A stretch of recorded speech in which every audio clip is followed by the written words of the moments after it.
Welcome back. In the previous video, we talked about a few important questions that you need to ask when you're talking about your classes, right? So the first one is, what is the state? That means what are the member variables you need to have? And the second one is, how do you want to allow creation of a specific object? That is, what are the constructors that you would want to allow? Third one is, what is the behavior you would want to allow? That's basically the member methods. Let's consider an example, right? A ceiling fan. The fan here is not really a fan of a actor, actress, or a director. What we are talking about is a ceiling fan which gives you a little bit of wind, right? That's the fan we are talking about. So for this fan class, you can think about what are the different elements that represent the state of a specific fan object. You can think about how you want to allow construction of a fan object, and you can also think about the behavior, what kind of changes you'd want to allow in the state of a fan class. You can pause the video in here. I've left out a few clues in here about how I think about it. Now, I would recommend you to pause the video in here and also think about how you represent the state, what are the different constructors you would want to have, and what are the different behaviors that you would want to allow. You can pause the video here. Okay, let's start with the solution, right? So I said over here, I said the state I am looking at is make, radius, color, is on, and speed. So basically what we are doing in here is we are saying this is the manufacturer, this is the radius of a wing of a fan, and this is the color of the fan, and this is whether it's on or off, and if it's on, what is the speed. So those are the different things that are important to represent the state, but you might be thinking of a wide range of other stuff as well. Now let's try and represent the fan class in our code. What I'll do is I'll start creating a new project for this. So what I'll do is I'll say file, new project, and I'll call this oops advanced, and say create, and I'll say open in new window and add to currently open projects. So we are creating a new project, oops advanced, and over here it takes a little while to create the setup and stuff. Hopefully it's ready very soon. Yep, here we go. We have it ready, and now I can go ahead and create a new Python file. I would want to call this fan, and okay, and let's now start thinking about this, right? So we said these are all the important things. Let me comment this out. So these are the different things that make up the state of the fan class, and these are, I think, the important things from a behavior. One of the important things that you need to take care of when you are designing the behavior of a class is think about the consumers. Think about who is going to use your class. Think about how they would like to see it. I think when we talk about a fan, the typical behavior is to be able to switch it on, switch it off, and also to be able to increase the speed and decrease the speed as well. So these are, I think, the typical behavior that might be expected by consumers who are going to use our APIs. Even when you're not really designing classes to be consumed by others, maybe consumed by yourself, even then I would recommend you to think about what kind of behavior you would want. Try and get a outside in perspective. Try and look at it from outside and look at how you'd want to design your class. All that theory aside, Python is all about getting things done as fast as possible. So try and keep this analysis to a bare minimum. Okay, enough talk, and let's get down to business. We want to create a class called fan.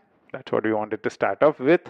And let's create the constructor first, right? So when we are creating a fan, all that we would be able to decide is what is the make, what is the radius, and what is the color, right? So our constructor will represent that as well. So let's do that. Def underscore underscore in init, and over here I would want to pass in make, radius, color, and let's do self dot make is equal to make, self dot radius is equal to radius, and self dot color is equal to color. We have our constructor ready.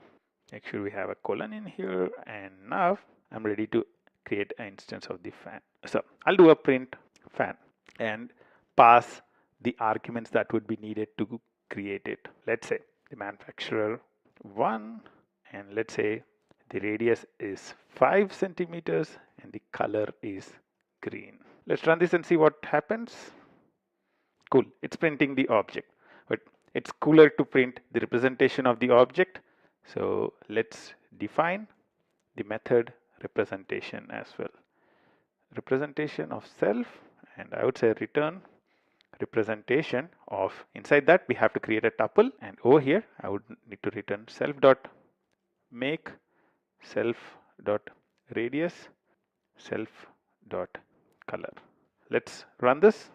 Okay, cool. Manufacturer 1, 5 and green. That's cool. Now, one of the things that we can also do in the init is set the initial state for the other things, right? So we wanted to represent speed and whether it's on or off.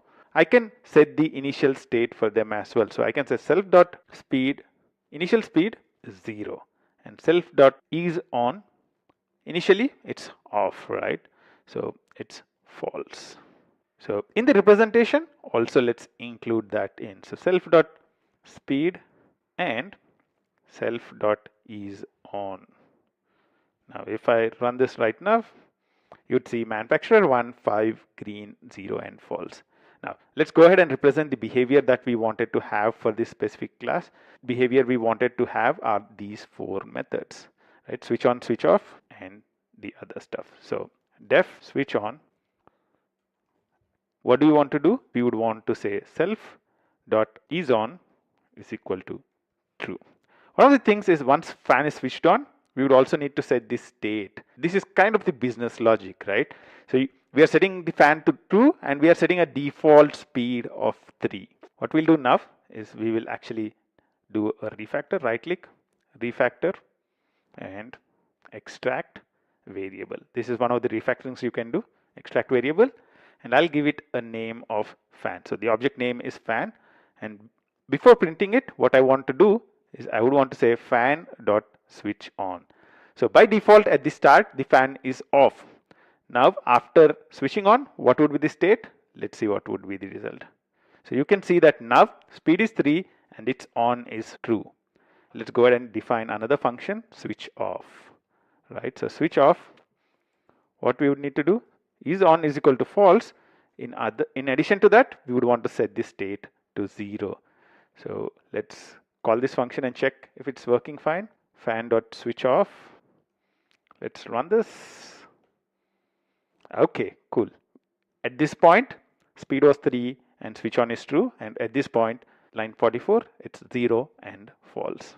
Now, I'll leave it as an exercise to implement the increase speed and the decrease speed methods. It should be very easy. All that you need to do is increment the speed and decrement the speed variables. In this step, we wanted to give a perspective on how you design your classes.